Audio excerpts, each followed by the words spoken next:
Amém, irmãos? Espero que os irmãos estejam bem, com um pouquinho de frio. Vamos ao nosso texto base hoje, Provérbios capítulo 13, versículo 22. Eu acho que eu falei 3, né? Provérbios 13, versículo 22, diz assim: O homem de bem deixa uma herança aos filhos de seus filhos, mas a riqueza do pecador é depositada para o justo. Até aqui. Vamos orar pela palavra. Senhor, obrigado por tua palavra. Eu oro em nome de Jesus pedindo pela minha vida, que o Senhor possa me capacitar a transmitir a palavra com graça e que eu seja um instrumento em tuas mãos para a edificação da tua igreja. Também dá entendimento à nossa igreja, que nós possamos aprender de ti como usarmos essa palavra de maneira prática. No nome de Jesus, amém. Amém, irmãos? Veja, eu quero falar hoje sobre uma das áreas mais importantes, que é o planejamento financeiro. Então, o que acontece? Veja, nós estamos vivendo uma época na Terra, uma época no planeta, diferente de tudo que nós já vivemos.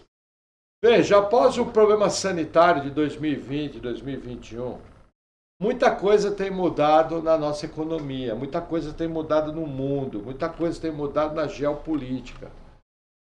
Então, o que acontece? Em cima disso, começou a vincular muito na internet, muito até na mídia aberta, uma coisa que os economistas chamam de grande reset mundial. E o que é isso? Isso é uma proposta do Fórum Econômico Mundial que traz mudanças em todas as áreas da existência humana. Inclusive, o líder e fundador do Fórum Econômico Mundial, um estudioso chamado Klaus Schwab, ele escreveu um livro, Covid-19 e o Grande Reset. Juntamente com o príncipe Charles, príncipe da Inglaterra, eles dizem que é uma oportunidade de mudar o contrato social, a maneira que a sociedade funciona. Então, em cima disso, nós estamos falando de finanças. Eu venho com a seguinte proposta, que a nossa proposta é bíblica.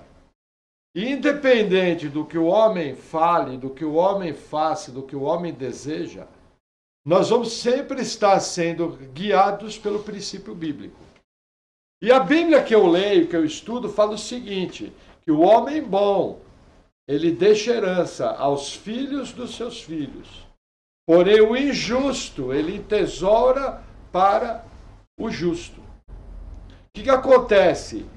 É da vontade de Deus, sim, que os seus filhos prosperem, que os seus filhos tenham um bom trabalho, que os seus filhos produzam riqueza, que os seus filhos entesourem para as gerações que vão depois. Lógico, fazendo isso de uma maneira bíblica, de uma maneira que fuja da avareza e da ambição. Entendeu? Porém, a questão do direito à propriedade, de ter coisas, de obter bens, ela é bíblica. E por que eu digo isso? Porque nós estamos vivendo um momento onde aqueles que não estiverem vigilantes vão sofrer em relação aos seus bens materiais. Quem não tiver vigilante, quem não tiver um planejamento correto, quem não trabalhar diligentemente, quem não for bom na sua profissão, quem não realizar uma poupança, uma reserva monetária, vai sim ter problema em suas finanças. Por quê? Porque, de acordo com coisas, nuvens que vêm por aí, haverá um empobrecimento da população. Para vocês terem uma ideia, eu estava vendo uma propaganda do Fórum Econômico Mundial. Para vocês terem uma ideia, o Fórum Econômico Mundial é nível de ONU. Entendeu? Talvez é o maior órgão de economia que tem no mundo. E eles faziam a seguinte propaganda, que em 2030 você seria feliz. Você não teria nada, mas seria feliz. Os irmãos acho que não viram isso. Essa é uma das propostas do grande reset. Aí você fala, nossa irmão, mas que coisa mais maluca. Sim, hoje nós vivemos num tempo onde está se incentivando as pessoas a não terem mais casa própria, a não terem mais bens imóveis. As pessoas estão sendo incentivadas em alguns nichos da sociedade que é muito melhor eu alugar uma casa e pegar o dinheiro que eu iria usar para a compra de um imóvel e viver uma experiência nova na minha vida. Existe toda uma campanha de marketing e propaganda querendo mudar a mentalidade das pessoas. Por exemplo, o Uber tem sido usado nesse sentido, os aplicativos. Eles têm sido usados nesse sentido. O que eles vendem? Olha, não compre um carro. Para que você vai pegar 40 mil reais e comprar um carro?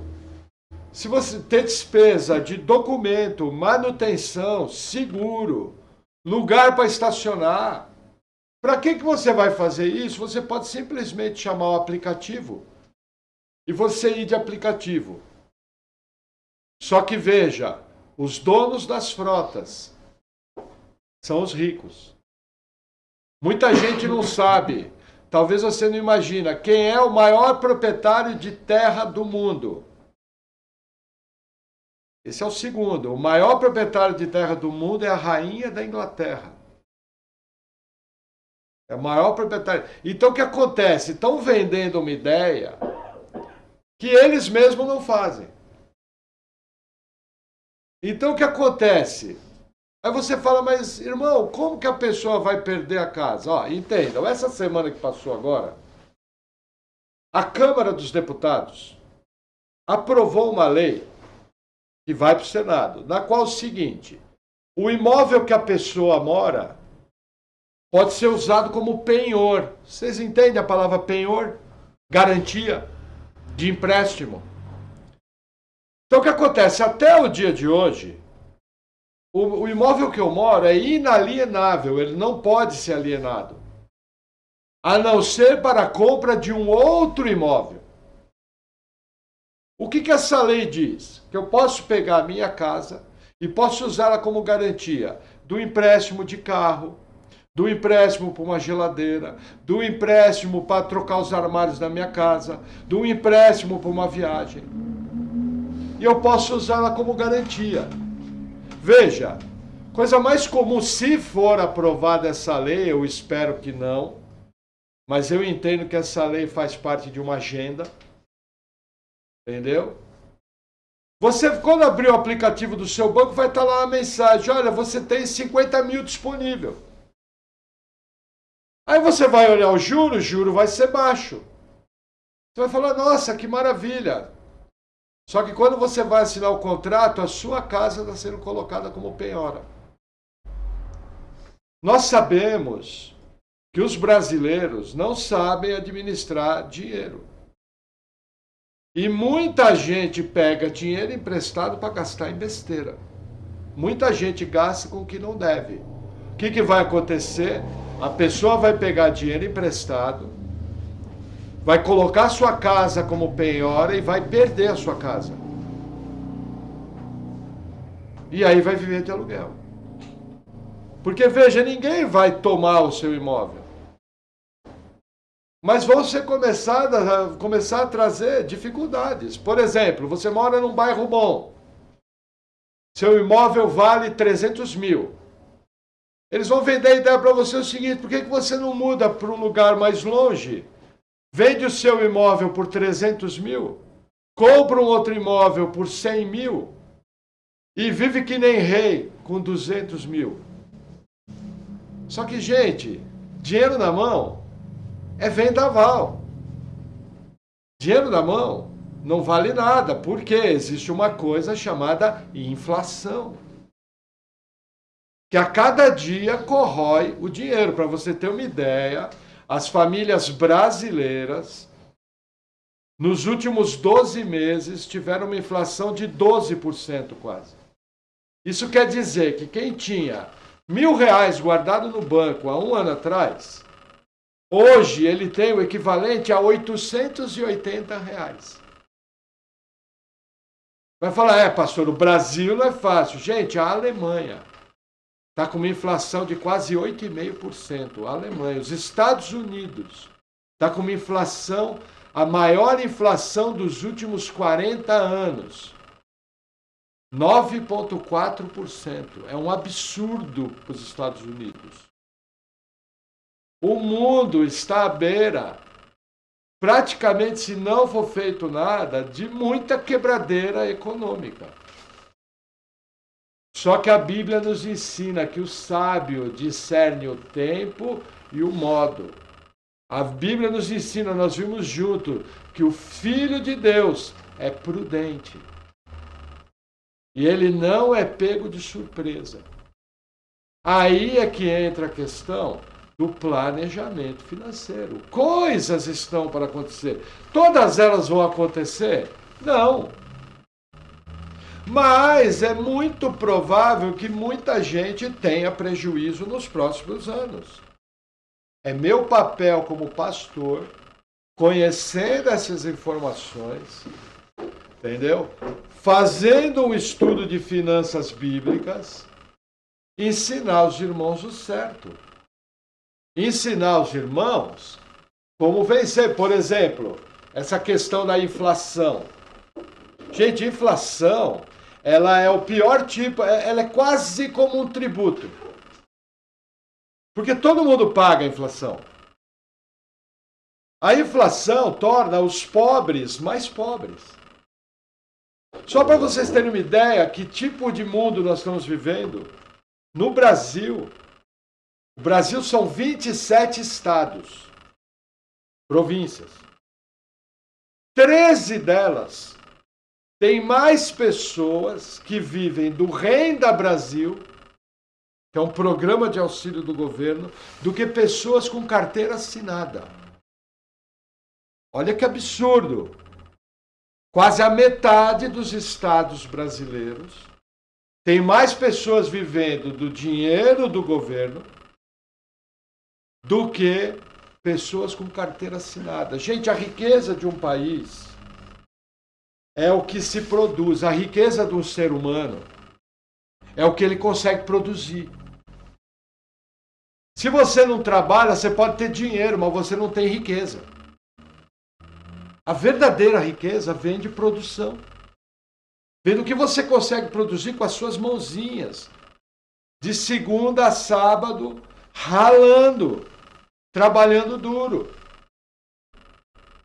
Percebe? Inclusive nós vamos ter um capítulo sobre trabalho. Por quê? Porque o trabalho quem criou foi Deus. E qual é o problema? Você fala, nossa pastor, mas que maravilha, tem pessoas sendo ajudadas pelo governo. Gente, nós estamos prestes a entrar numa dependência do governo como nunca se viu. Por exemplo, hoje você vai naquele país que é o grande dragão do Oriente, os irmãos sabem, lá todo mundo recebe dinheiro do governo. Você tem uma pontuação. Se você faz coisas que agradam o governo, sua pontuação sobe. Se você faz coisas que desagradam o governo, sua pontuação desce. Se você é, entre aspas, um bom cidadão, seu filho pode ser matriculado num bom colégio. Você pode comprar um imóvel no centro da cidade. Se você é alguém que não agrada o governo, sua pontuação desce. Seu filho vai estudar em qualquer colégio. Você vai ter que morar nos subúrbios. Para vocês terem uma ideia, esse país, ele tem 600 milhões de câmeras. É uma câmera para cada 2 habitantes. Isso é um controle nunca visto na humanidade. Você junta um controle tecnológico ao controle financeiro, nós voltamos para o que nós chamamos a época do feudalismo, lá da Idade Média. O que era a característica do feudalismo? As pessoas não eram donas da terra. Elas trabalhavam na terra. E aí elas dividiam uma porcentagem da sua produção para eles. E o resto ia tudo para o senhor feudal. Quem era o senhor feudal? Os ricos da época. Quem está trabalhando para obter um controle financeiro mundial muito grande, como nunca houve? Os ricos da época de hoje. Só para vocês terem uma ideia, antes da crise sanitária, havia 3 trilionários no mundo. Hoje são 12. Eles ganharam ou não ganharam? Aí você pergunta, mas pastor, por que isso está acontecendo no Brasil? Simples, porque se proibiu de trabalhar. A conta chegou. Porque a riqueza de um país é o que o trabalho do país produz. Isso é bíblico, gente. Deus na Bíblia orientava o povo de Israel a usar a terra.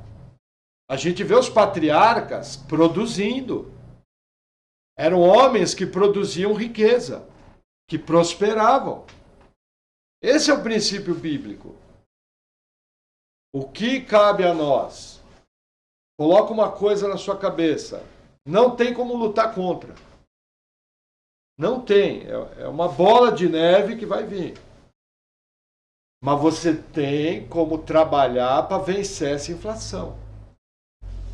E ao vencer essa inflação, você vai conseguir manter a sua família no eixo, você vai conseguir manter tudo que a sua família tem e aumentar isso.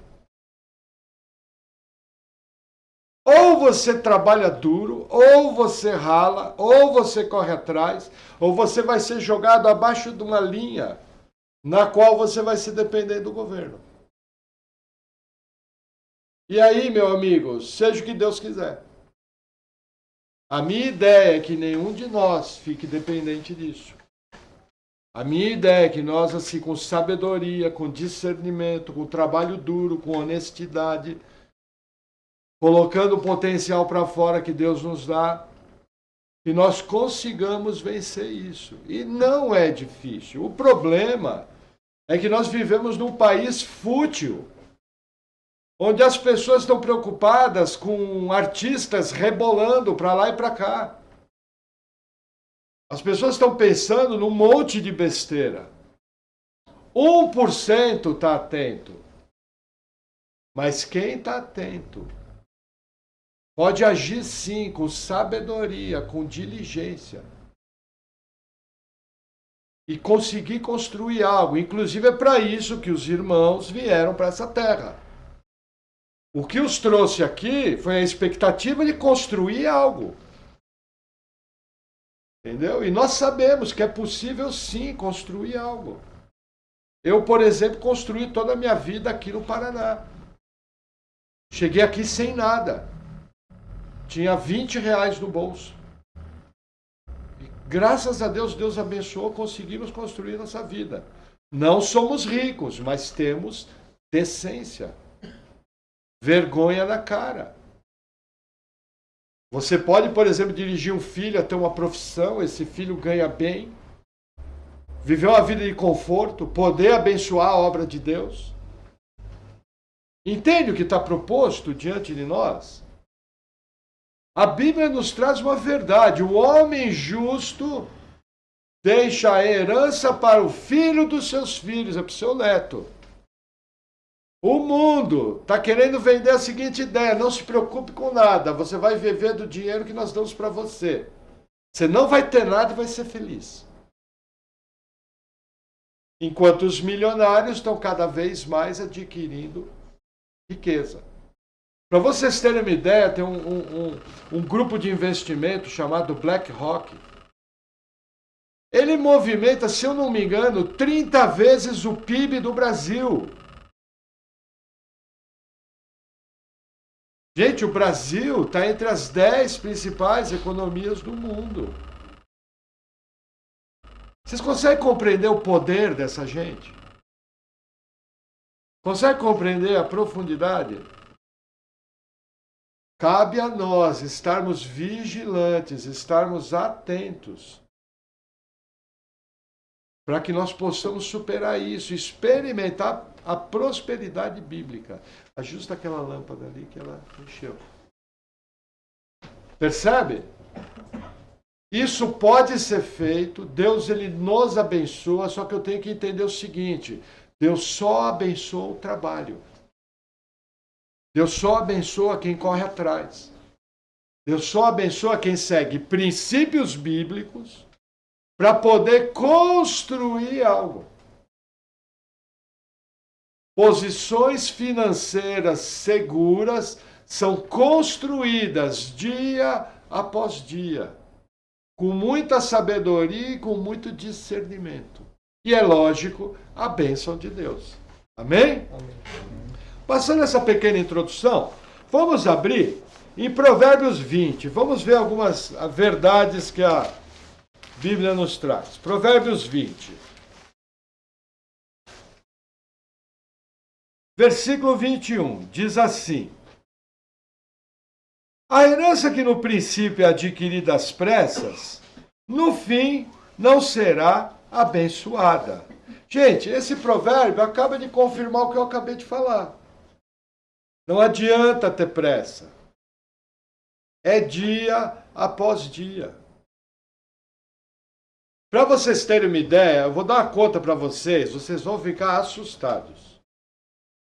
Imagine uma pessoa que com 20 anos de idade ela começa a guardar R$80 por mês.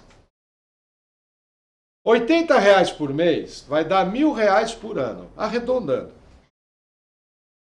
Aí ela guarda dos 20 aos 28 anos R$8.000.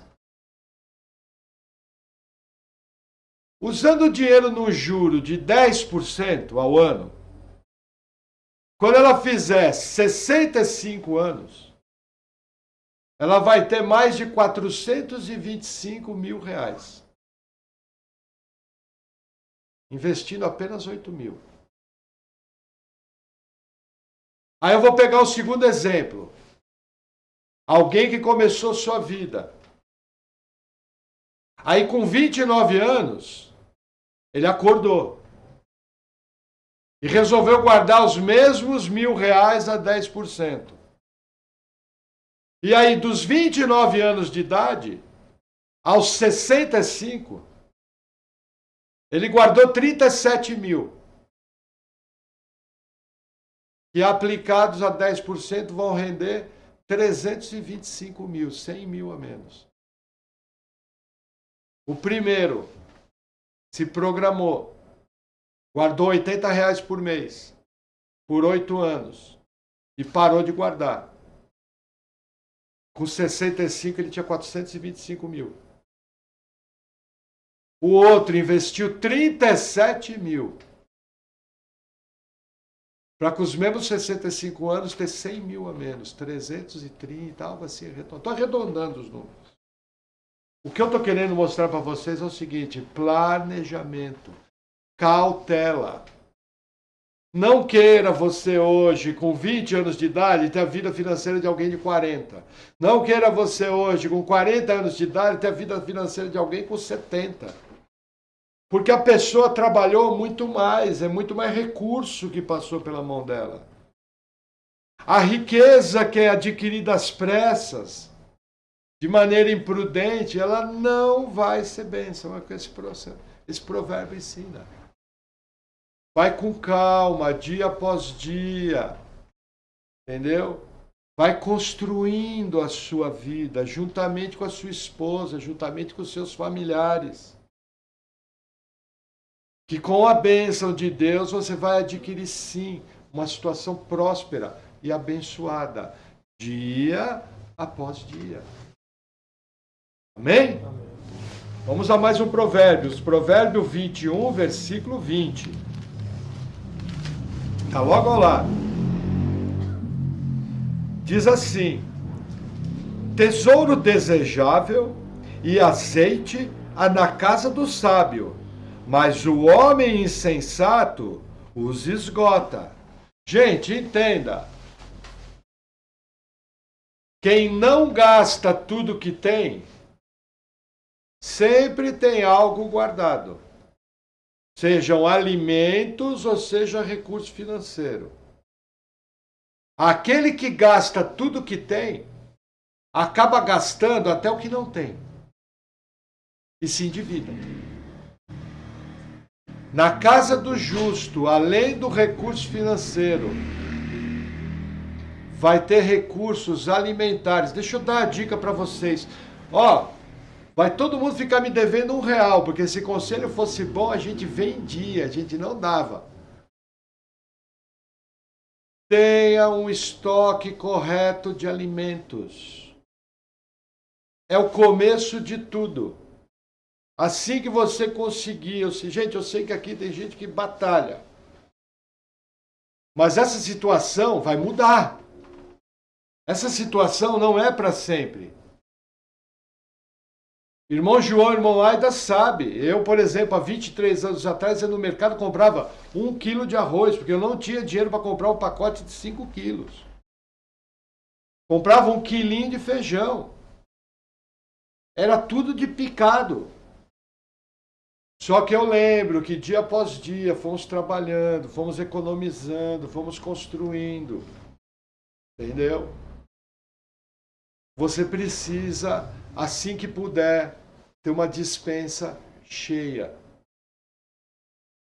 Isso é bênção, porque se acontece uma emergência, o alimento está garantido.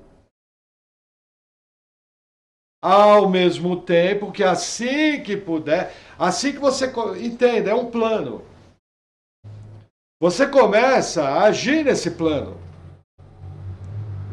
Gradativamente, pequenas vitórias vão surgindo. Aí quando você tem essas pequenas vitórias, você começa a melhorar seu alimento, você começa a fazer uma poupancinha. Eu lembro até hoje, quando eu consegui guardar meus primeiros R$700. Depois que eu fiz aquilo, graças a Deus, nunca mais faltou. E por que eu guardei R$700? Porque eu trabalhava por conta. E tinha água, luz, gás para pagar e combustível para trabalhar. Aí aquele dinheiro sobrou num determinado mês, foi um mês bom de venda. Aí eu tinha algumas dívidas para pagar. Mas as dívidas estavam todas negociadas. E eu estava pagando tudo em dia. Para não deixar de pagar as dívidas e de ter o recurso, que eu fiz? Guardei os R$700. Gente, foi a maior bênção da minha vida. A partir dali, se ia vencer um talão de luz, e eu não tinha dinheiro, eu ia lá na reservinha, pegava o dinheiro do talão de luz, pagava. Saía na semana correndo atrás e repunha da reserva. Precisava comprar um bujão de gás.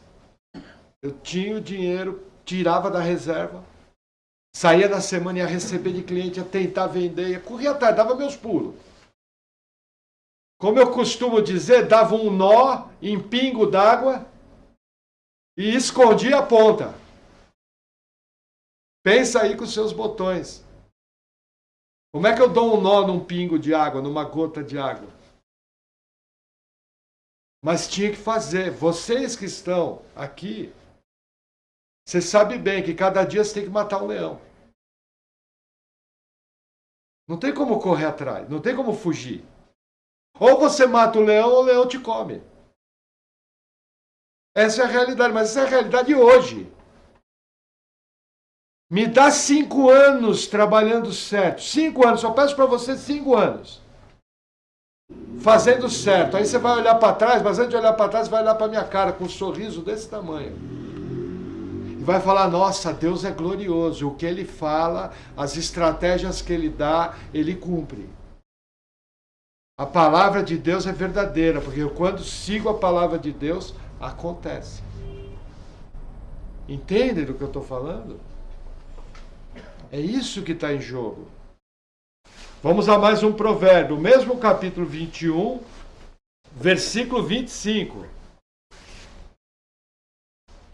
Diz assim: O desejo do preguiçoso o mata, porque as suas mãos recusam a trabalhar. Gente, preguiçoso não vai ter nada. Nossa, pastor, eu quero dar o melhor dízimo da igreja porque aí eu vou ficar rico. Ih, irmão, você vai ficar mais pobre. Porque dízimo sem trabalhar duro não adianta nada. Dízimo sem honestidade não adianta nada. Adianta para a igreja, adianta para a obra. Mas para você não adianta nada. Se você é preguiçoso, você não vai ter nada. Quer ver que é interessante? Provérbios 30. Vira um pouco mais aí. Provérbios 30. Versículo 24. Olha que interessante. Estas 4 coisas são das menores da terra, porém, bem providas de sabedoria. As formigas não são um povo forte, todavia, no verão preparam a sua comida. Os coelhos são um povo débil e confuso, porém põe a sua casa na rocha. Os gafanhotos não têm rei, e contudo todos saem, e em bandos se repartem. Vamos fazer a pausa aqui. Ele vai falar da aranha. Gente, entenda. Formiga junta alimento. Coelho tem uma casa firme. Gafanhoto anda em unidade. Está a fim de aprender com esses pequenos animais que a Bíblia fala? Porque a Bíblia fala que eles têm sabedoria. Percebe que repete o que foi no outro provérbio? Entendeu? Percebe o que é importante você batalhar para ter um imóvel, você batalhar para ter uma despensa abastecida, você batalhar para ter uma reserva financeira. Isso tem um nome, liberdade. Liberdade. Se você não batalhar seriamente para isso, não ralar duro, você vai se tornar escravo de um dos piores sistemas que já houve nesse planeta. Seus filhos vão sofrer. Seus netos mais ainda. Você, veja, por exemplo, eu já estou velhão, estou com 56 anos e meio. Irmão João já está velhão também. Para nós, temos casa própria, para comer se vira. Mas, como é que ficam meus filhos? Como ficam meus netos? Eu quero ver meu neto sendo escravo do sistema. Começa comigo. Sabe como que eu vou evitar que meu neto não seja escravo do sistema? Continuando trabalhando duro os próximos anos da minha vida, com a mesma disposição. E abençoado com Deus. O que o mundo fala? Não, deixa disso, vai gastar o dinheiro. Pega a sua mulher e vai viajar. Vai no shopping comer. Mas a minha Bíblia não foi. Vou viver? Lógico que vou viver. Os irmãos sabem, ninguém vive que nem escravo. A gente trabalha bastante, mas ninguém vive como escravo. Vive bem. Eu até acho que eu tenho a vida super regalada. Entendeu? Mas, quando eu não estou vivendo com minha esposa, com minha família, e não estou trabalhando na obra de Deus, tem que estar ralando duro. Por quê? Porque agora eu estou enxergando os meus netos. Eu não quero que meus netos sejam escravos do sistema. Começa comigo. Depois com a geração que vai vir, bem preparada por você. Ensinada de maneira correta. Gente valente. Gente pronta para trabalhar duro. E romper. Porque o que está em jogo é o destino dos nossos descendentes. Os desdobramentos são sérios. Imagina você trabalhar a sua vida inteira para ter uma casa, consegue ter uma casa, consegue pagar ela.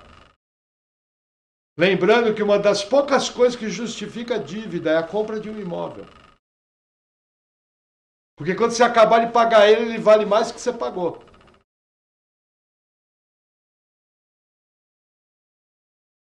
Fechou?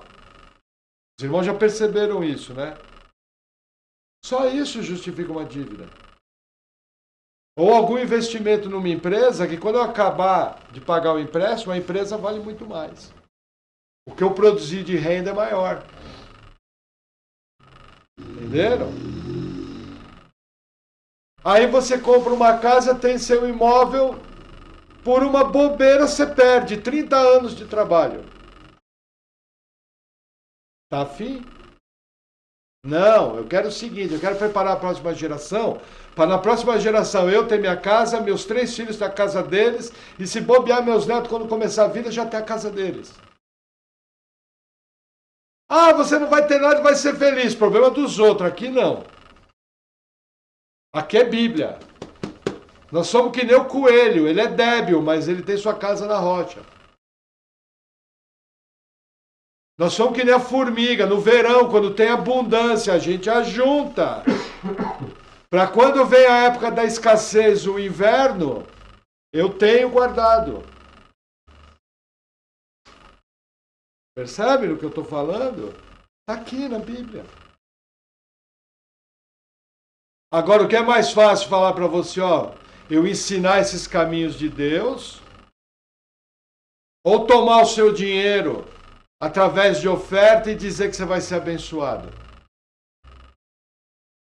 Muita gente acha que situações financeiras sólidas é uma loteria esportiva, como se Deus fosse um banco. Você investe 10, ganha 100, investe 100, ganha 1000.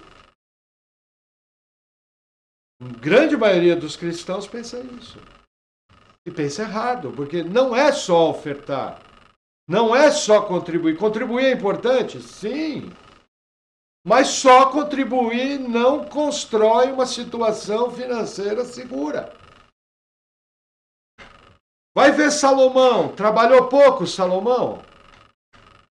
Gente, Salomão se transformou Israel no maior império comercial da época. Trabalho duro, estratégia, gente competente sendo contratada. Nós vamos ver isso, eu não quero adiantar, que eu já vou empolgando, já vou vendo as próximas palavras já. Mas trabalhou duro e prosperou. Por quanto tempo? 1 ano? Não, a vida toda. O que o mundo quer vender? Não, você precisa se aposentar e tirar férias. Gente, eu amo férias, eu descanso. Quem anda perto comigo sabe. Final de semana eu gosto de ir para os morros, me enfio nos matos aí. Sempre que eu tenho uma brechinha, vou acampar. Amo férias, mas só pode tirar férias quem trabalha. Só pode descansar quem trabalha duro. Alguém que pensa em viver só descansando está com uma visão completamente errada da vida. Não vai prosperar. Você tem que acordar de manhã com prazer. Hoje eu vou trabalhar. Obrigado, Deus, que o Senhor me deu saúde, eu estou bem, minha família está bem, não preciso ir para o hospital. E eu posso trabalhar e produzir. Produziu, Senhor, obrigado porque o Senhor me abençoou. Esse salário que eu ganho ainda não é suficiente, mas através da tua sabedoria e dos teus princípios e da tua prosperidade, mesmo com esse salário pequeno, de pouquinho em pouquinho eu vou prosperar. De pouquinho em pouquinho eu vou prosperar. É que agora é a época dos pequenos começos. Tudo é difícil. Mas os anos vão passando e a coisa vai mudando. Amém? Amém. Vamos lá então. Vamos agora no Novo Testamento.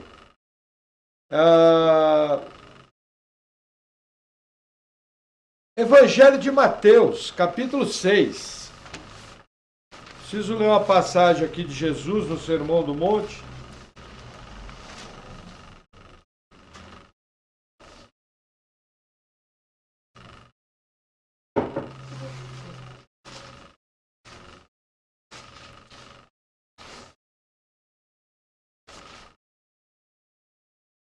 Evangelho de Mateus 6, versículo 19, diz assim: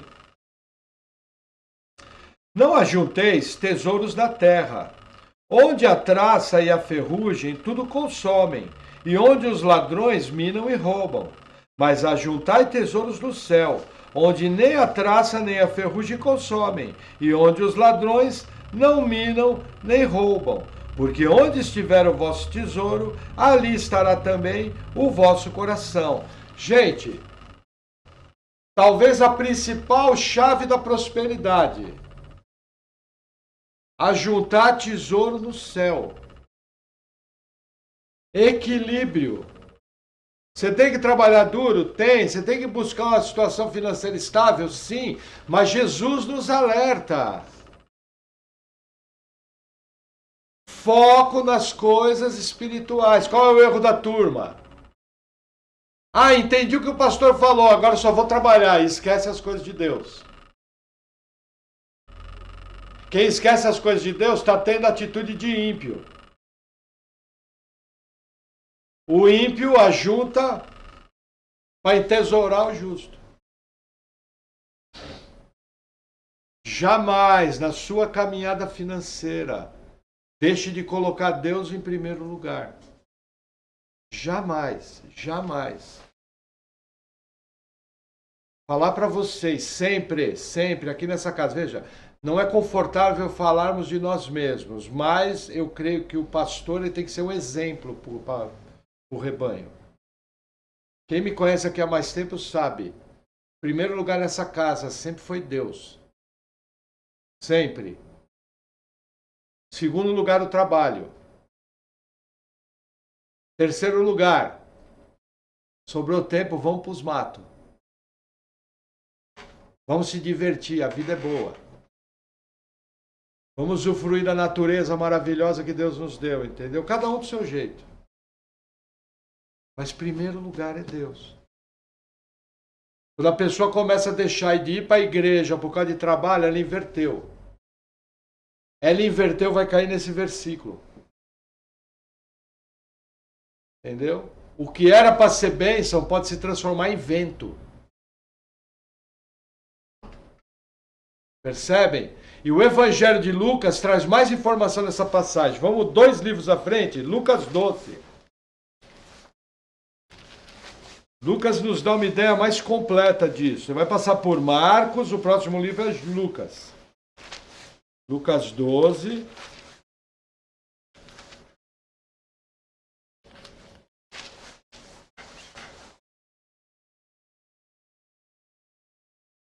Versículo 16.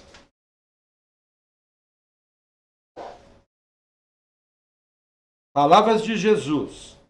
E propôs-lhe uma parábola, dizendo: a herdade de um homem rico tinha produzido com abundância, e ele arrazoava consigo mesmo, dizendo: que farei? Não tenho onde recolher os meus frutos. E disse: farei isso. Derrubarei os meus celeiros e edificarei outros maiores, e ali recolherei todas as minhas novidades e os meus bens. E direi à minha alma: alma, tens em depósito muitos bens para muitos anos.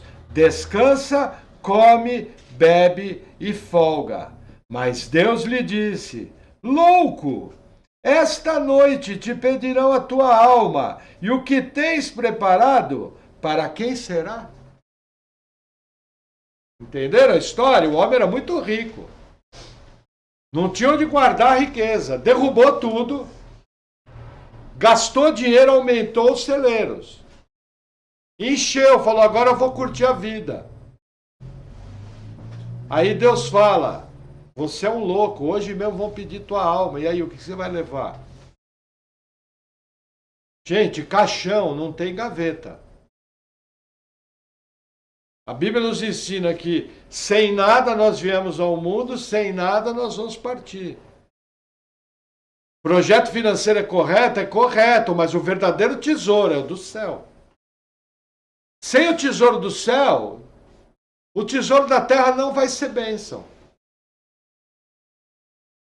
O tesouro da terra vai causar briga, nós vamos ver isso mais à frente. Ao casar discórdia, você morreu, os filhos estão brigando pela herança. Quase puxando o revólver. Isso é muito comum. Porque não teve raiz em Deus. Não teve Deus como primeiro. Para vocês terem uma ideia dessa realidade, da brevidade da nossa vida, sábado passado, um querido irmão Rubinho, estava no culto de sua igreja, uma igreja próxima à nossa aqui. Começou a sentir falta de ar. Domingo foi por 24 horas. Deram soro.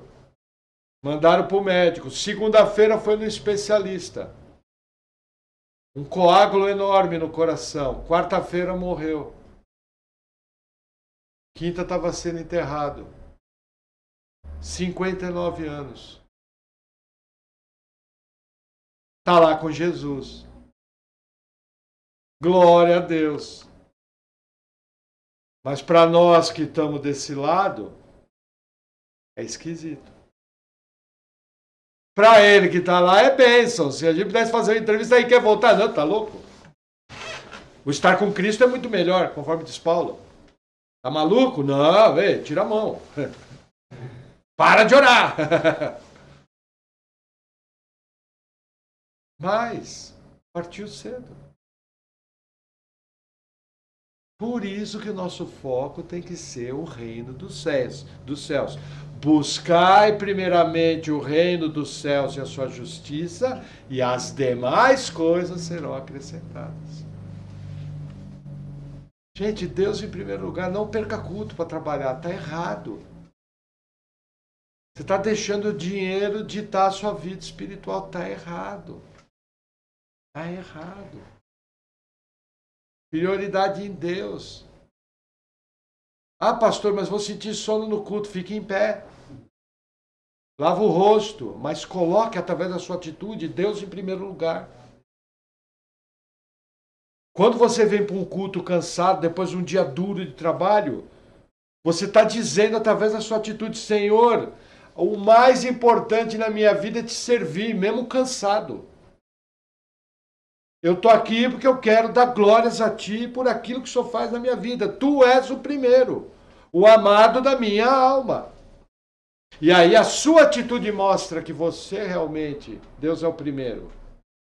Porque falar que é o primeiro é fácil, eu quero ver fazer.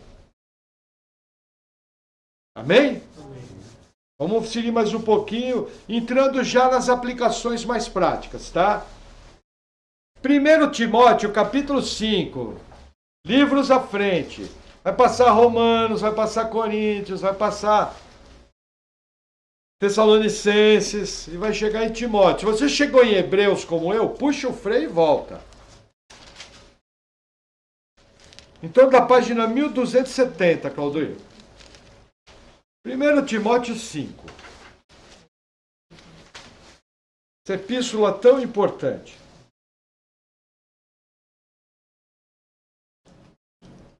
Versículo 8. Diz assim: mas se alguém não tem cuidado dos seus, e principalmente dos da sua família, negou a fé e é pior do que o infiel. Gente, primeiro lugar, Deus.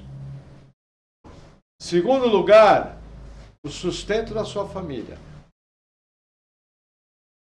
Dentro da sua família existe uma prioridade dada por Deus. Primeiro lugar, o cônjuge.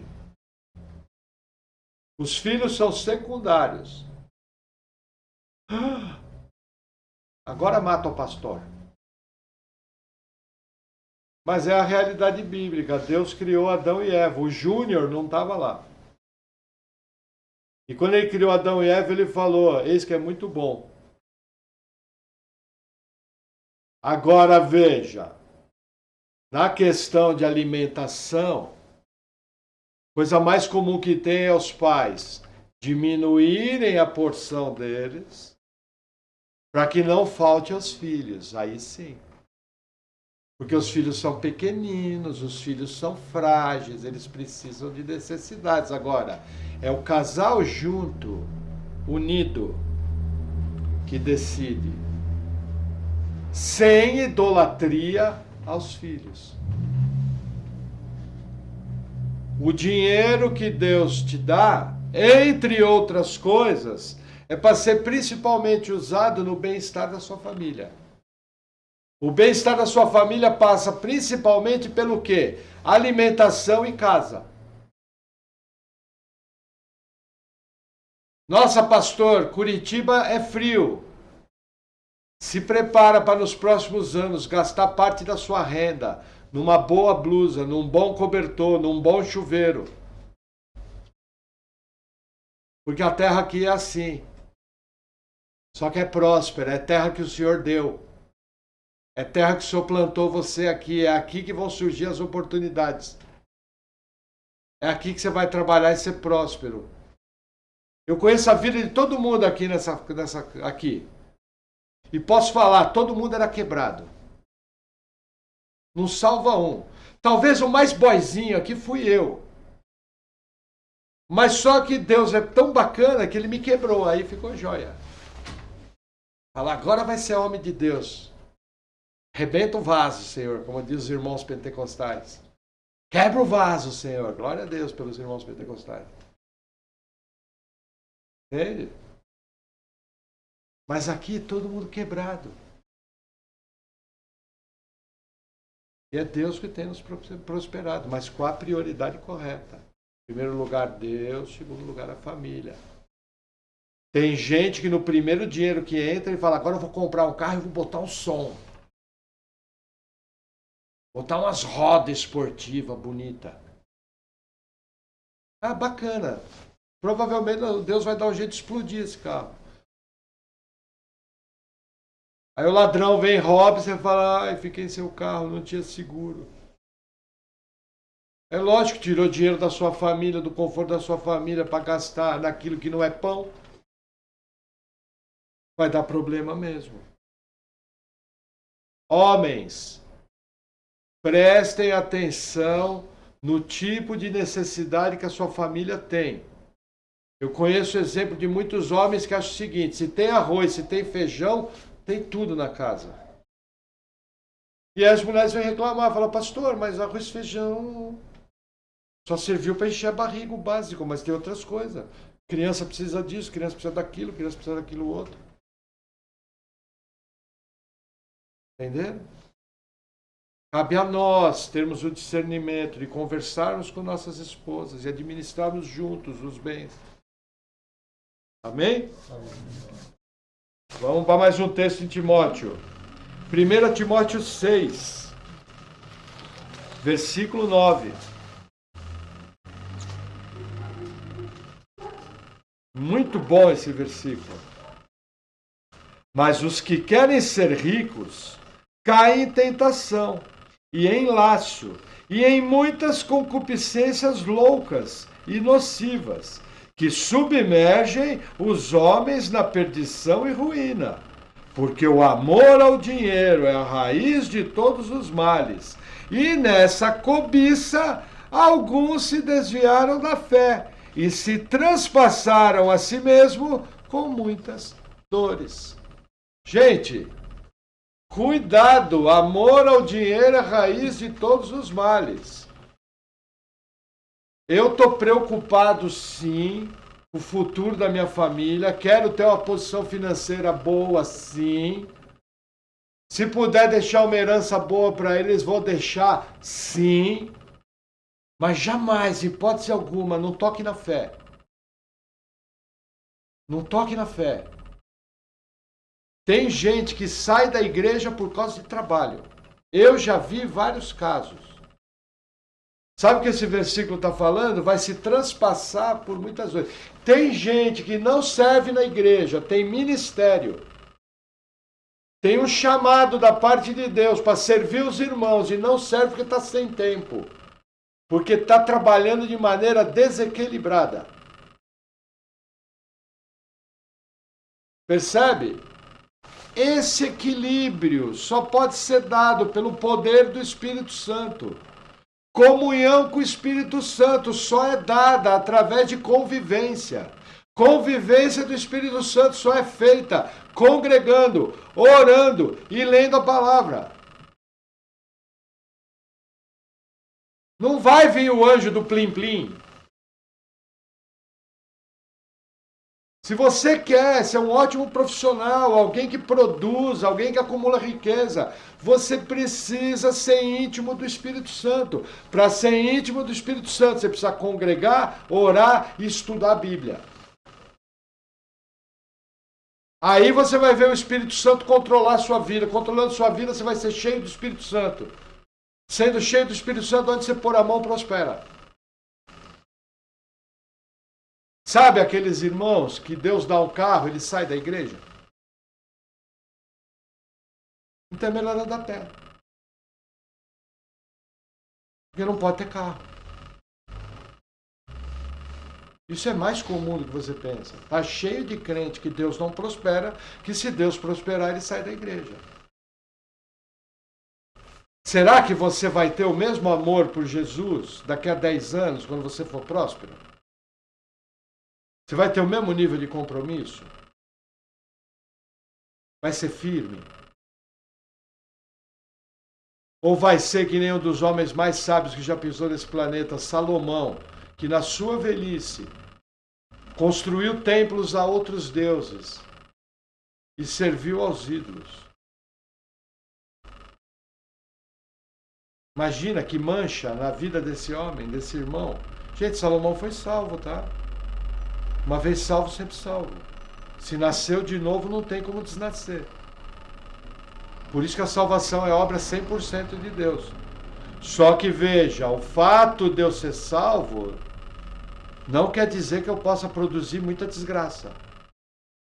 E inclusive ser recolhido por Deus mais cedo. Entenderam? Não está livre. Entende? Ah, pastor, mas eu não adoro nenhum ídolo. Mas a sua relação com o dinheiro é o pior ídolo. A sua relação com o seu trabalho é mais ídolo que os santos. Gente, sabe qual é a definição de idolatria?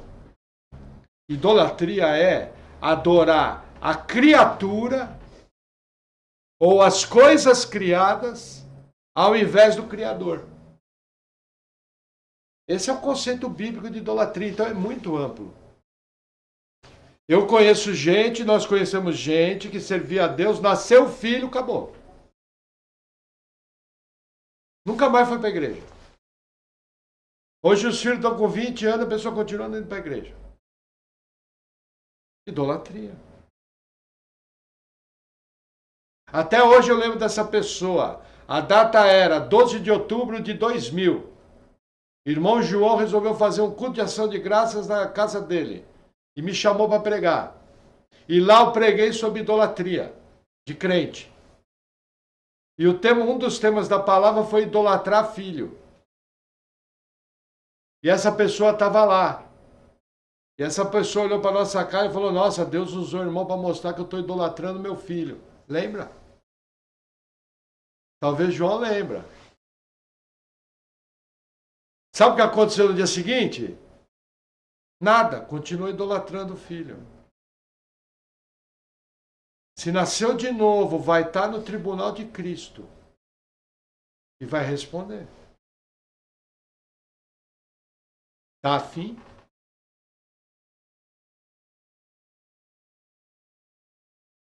Salvação é obra de Jesus, mas ela vem com responsabilidade. Existe uma contrapartida. Compreende a palavra contrapartida? A resposta. Percebem? Por isso que eu falo que cristianismo não é para frouxo. Cristianismo é para gente firme. Amém? Vamos a mais um texto. 1 Timóteo capítulo 4. Deixa eu dar uma pressadinha aqui. Estou tentando ser mais rápido na palavra.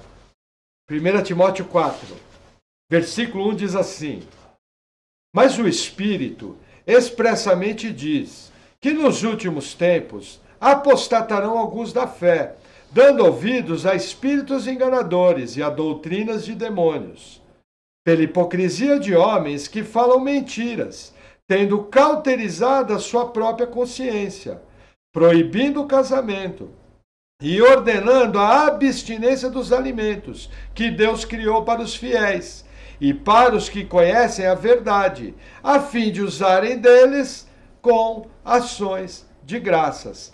Porque toda criatura de Deus é boa, e não há nada que rejeitar, sendo recebido com ações de graças. Gente, entenda, os últimos tempos, eles vão da primeira vinda de Cristo até a segunda vinda. Isso que está nesse versículo aqui, nós já vimos acontecer no primeiro século. Só que nós estamos vendo acontecer de novo.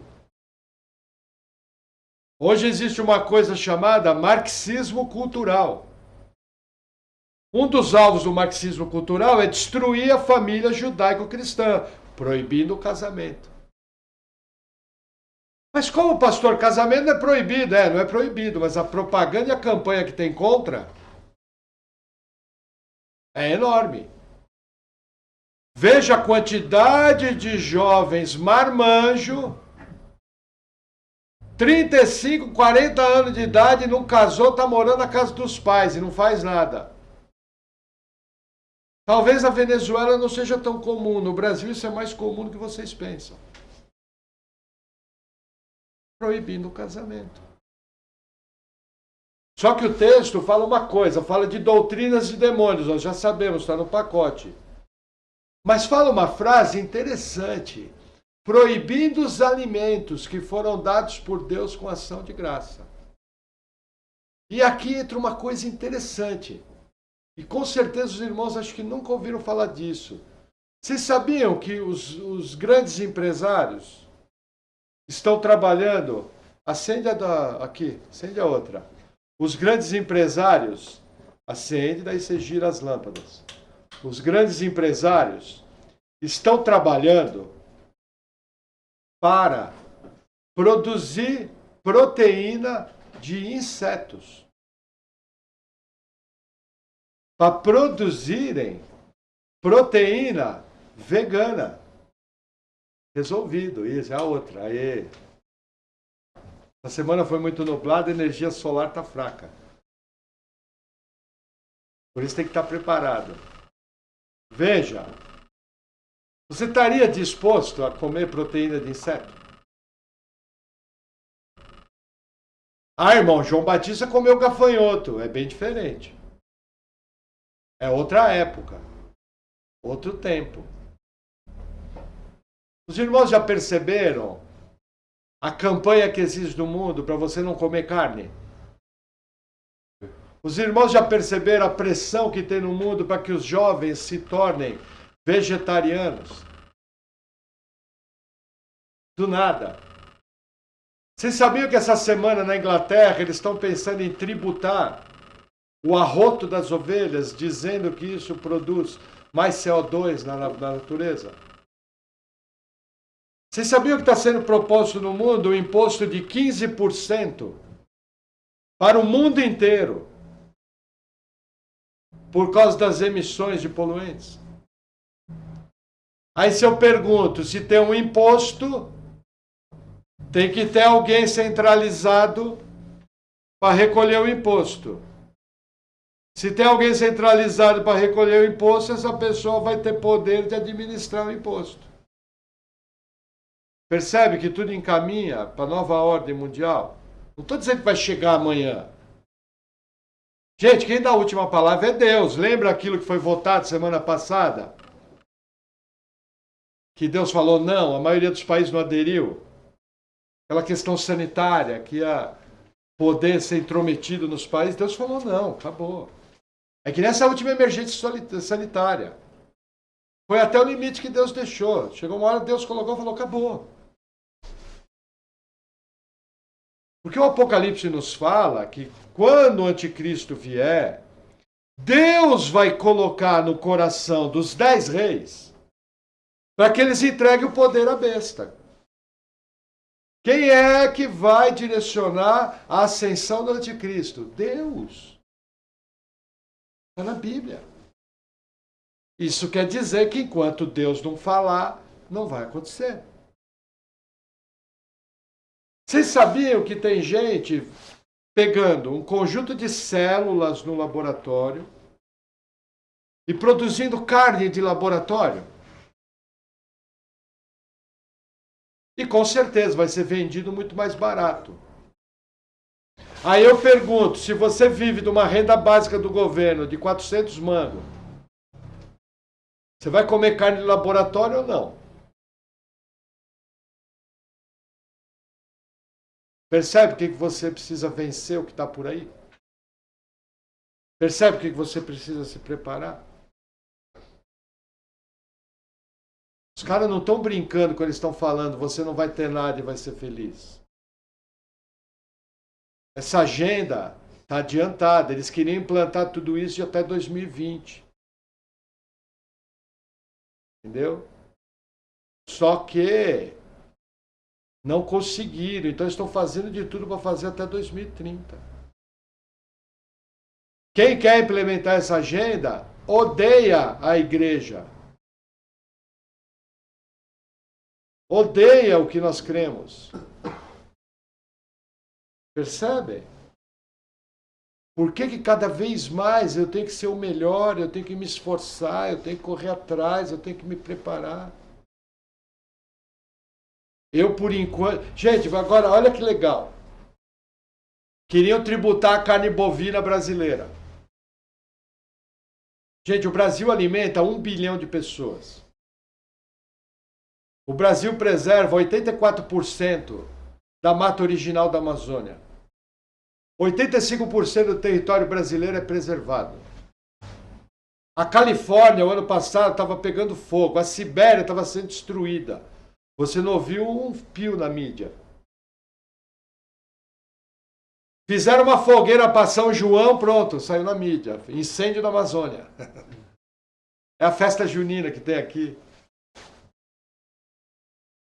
Entendeu? Só que os empresários brasileiros foram espertos. Do lado da criação de boi, plantaram uma floresta. Aí o boi solta os gases, a floresta absorve. E aí mete um selo ecológico na carne. Pô. O Papa falando da Mãe Terra, a Pachamama. Entende o que eu estou falando? Você vai, gente, entenda, o mundo vai caminhar passo a passo para um governo único mundial. Não tem como. E veja, eu não tenho que me preocupar com isso, eu não tenho que ficar assustado, eu não tenho que ficar com medo. Porque é Jesus que me sustenta. A gente vai ter de ser... Por exemplo, os irmãos já tinham ouvido essas informações que eu acabei de falar agora, muitas delas não. Deus levanta um, fica sabendo e fala para os outros. Então, o que tiver que acontecer, nós vamos saber. Entendeu? Agora, o nosso papel é vencer tudo isso. O nosso papel é sobrepujar. Nosso papel é ser melhor. Nosso papel é acreditar no poder de Deus. Nosso papel é acreditar que Deus abençoa o trabalho, abençoa a honestidade, abençoa quem é fiel, abençoa quem tem compromisso com Ele, abençoa quem trabalha duro. Entendeu?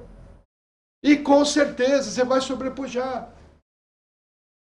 Vai ter uma casa decente, vai ter uma comida decente, vai poder dirigir seus filhos, vai poder dirigir seus netos.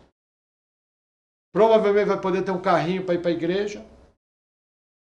Vai poder pegar o carrinho para ir fazer piquenique e se divertir. Não é pecado. Entendeu? Mas para isso você tem que usar a cabeça. Para isso você precisa ter estratégias. E seguir todos os princípios que Deus dá. Para você não ser pego nessa rede. A minha preocupação com vocês é avisar. para que vocês não sejam pegos nessa rede demoníaca. Nosso papel é fazer o nosso melhor para, através do poder de Deus, vencer tudo isso. Amém? Vamos orar? Senhor, obrigado por tua palavra. Eu oro em nome de Jesus te agradecendo. E oro dizendo, Senhor, que o Senhor venha nos dando estratégias, que o Senhor venha nos capacitando, que o Senhor venha com o teu poder, que o Senhor venha com a tua graça, nos dirigindo em tudo. Que nós possamos crescer, possamos avançar e caminharmos para o alvo, Senhor, para a soberana vocação em Cristo Jesus. Amém.